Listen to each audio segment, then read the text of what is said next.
Hey everyone, welcome to Yogaland's Yoga Teacher Companion. I'm your host, Jason Crandell.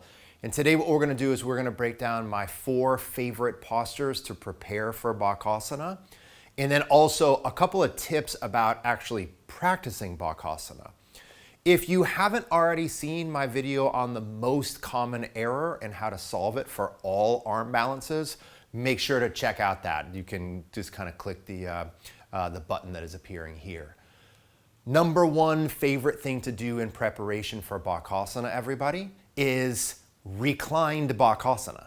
This is so important because when we are setting the stage, I'm obviously going to show it here in a moment, but when I'm preparing my students for any pose, especially a harder pose, I'm not just warming up their body, I'm teaching them the coordination, the muscle memory. I'm teaching that body a blueprint for how in a simpler version to do a harder version of the same thing.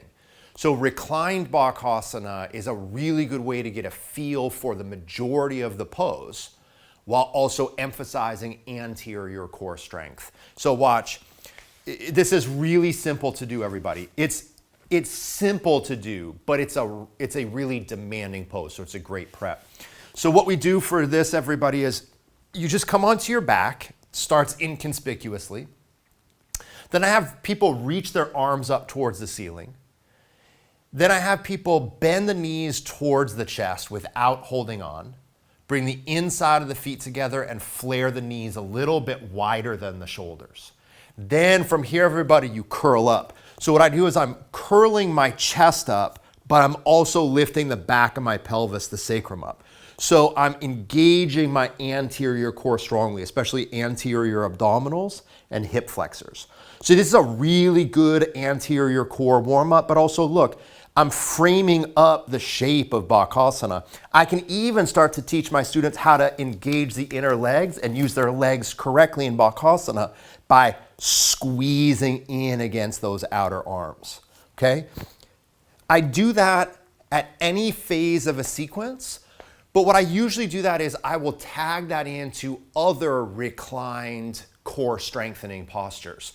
Really quick, we can do almost every arm balance on our back like this. So just really quick, watch. If you wanted to add reclined Parshvabhakasana, Ekapada Kundanyasana, Ashtavakrasana, Titibhasana, they're all there. Literally pretty much every single arm balance can be done on your back. It strengthens that anterior core. It builds kind of the inner strength in the mid body to do these poses, but it also teaches the coordination and the muscle memory. Second favorite pose I like to do in preparation for Bakasana, seated Bakasana. Same exact logic, easier pose. So what we do for this, everybody, is, and this fits in really well with seated core strengthening work. So like boat pose variation. So I'll give you an idea of how I like to put this in. So I'll have people sit in Baddha Konasana, reach the arms forward like so. And then from there, I'll lean back. I have people bring the inside of the feet together. So look, I don't want the bottom of the feet together. I want the inside of the feet together. Arms are reaching forward. And then I want to flex the hip and flex the spine, right? So again, it's a seated Bakasana. I don't have to deal with the demands of the upper body in Bakasana while I'm seated, but I get to work core strongly. The other thing, just like I showed reclined, is I can really teach that suturing in, that adduction, that squeezing of the legs. And this is a really missed component for many people in Bakasana. Remember, the harder the pose, the harder it is to get some of the details of the pose. And those details, like using your legs like vice clamps, that's an important detail, but it's easy to overlook. So as a teacher, you don't want to try to teach the hard pose in the hard pose.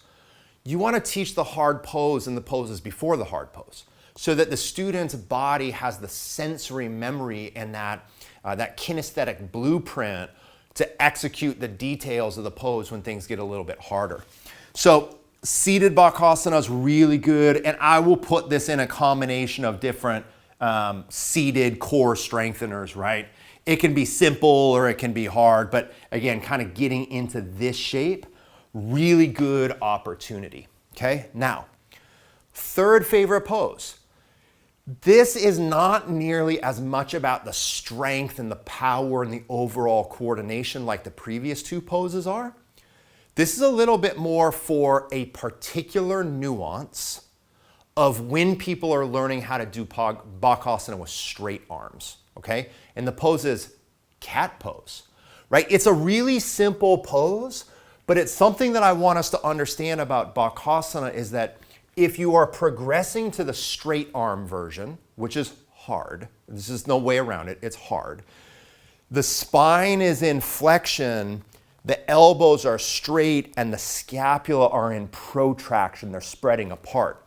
So if you're working towards the straight arm version of Bakasana, cat pose is the perfect sensory preparation.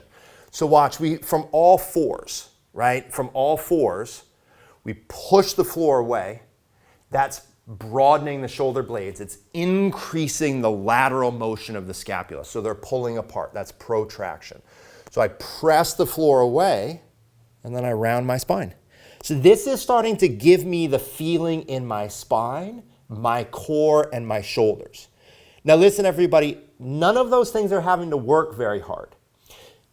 This is one of the things to understand is, especially when you're preparing for a hard pose, you don't have to just tick out like a bunch of hard poses to prepare for the hard pose. Think about the preparatory phase of anything. You're looking for skill, not output.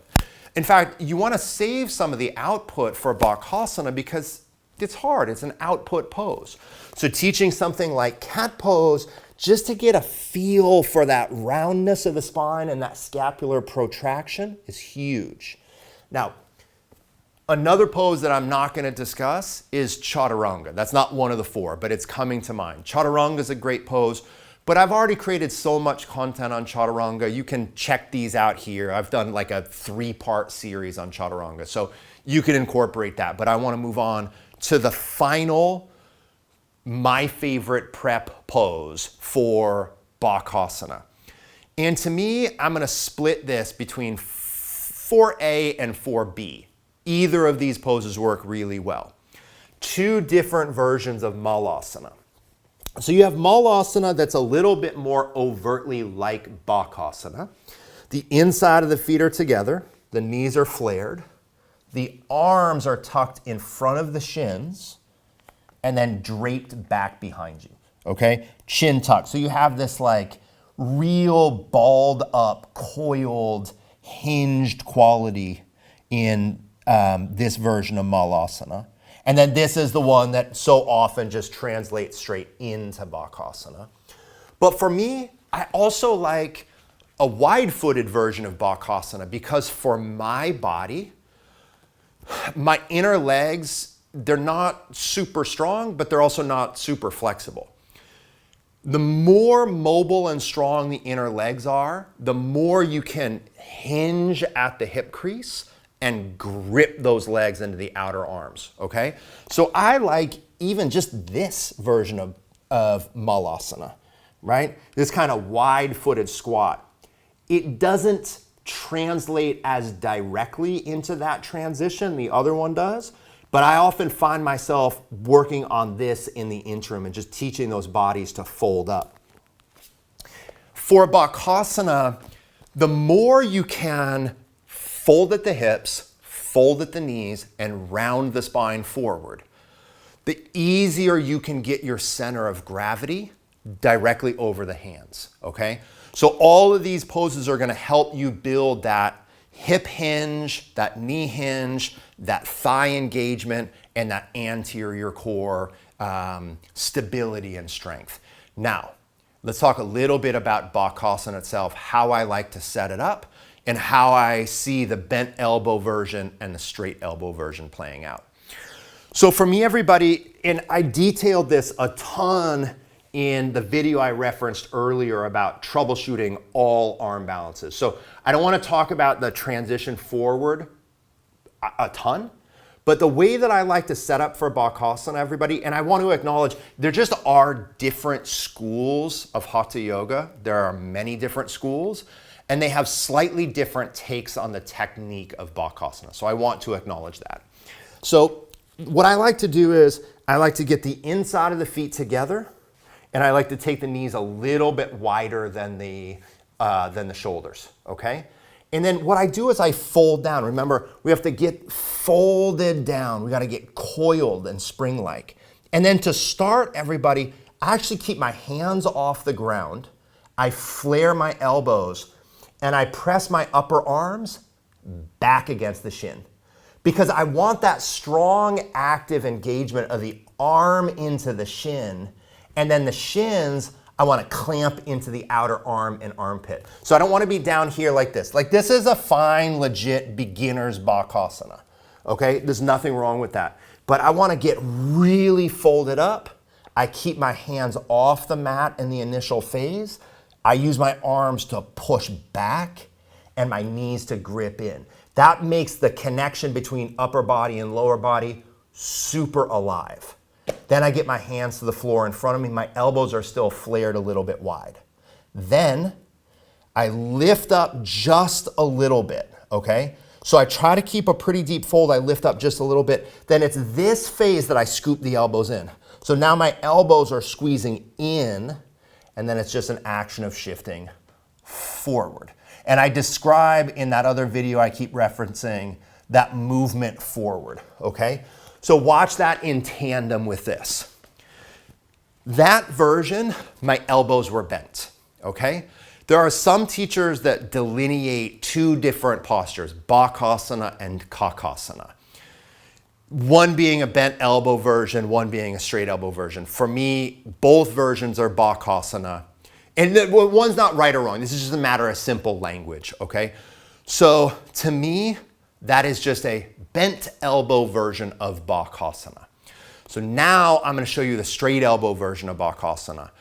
The straight elbow version of Bakasana, if you watch everybody, we're essentially going from the bent elbow position, which is more of a chaturanga disposition, to more of a, guess what?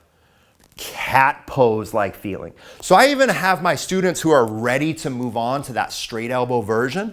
I have them just kneel, pretend they're in chaturanga, and then slow motion imaginary cat pose like this. So we kind of get that feeling for the spine rounding and those arms straightening, okay? So I set up and I transition for the bent elbow and the straight elbow version of the pose the exact same way.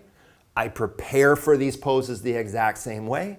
The only thing that's different is straightening the elbows is just a harder version. That's it. So I start with the inside of the feet together. Look, hands up. I get those arms, I wedge down, and I don't just go hands down. I press the arms back, I grip the knees in. I want the connection of arm to leg to be completely engaged, or it'll never get engaged. I want those knees gripped in, those arms pressed back. Then I get the hands down, lift up a little bit, scoop in, and then I shift forward to bent elbow.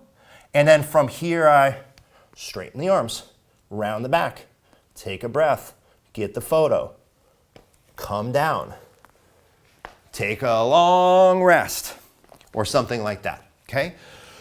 If I were you, I wouldn't fixate too much about the bent elbow versus the straight elbow, whether you're practicing or teaching everyone. It's like a standing forward bend with the knees a little bit bent or a standing forward bend with the legs a little straight. It just depends on the body that you're working with, okay? But really, as a teacher, as a student, see this preparatory cycle. Feed that stuff on early in your sequences as you kind of build up. That's going to help the students' bodies not just be warm and prepared, but everybody, it's going to teach them the individual components of the posture, the inner muscular coordination and the blueprint. So when they get to the harder pose, it's not a scramble. Final thing.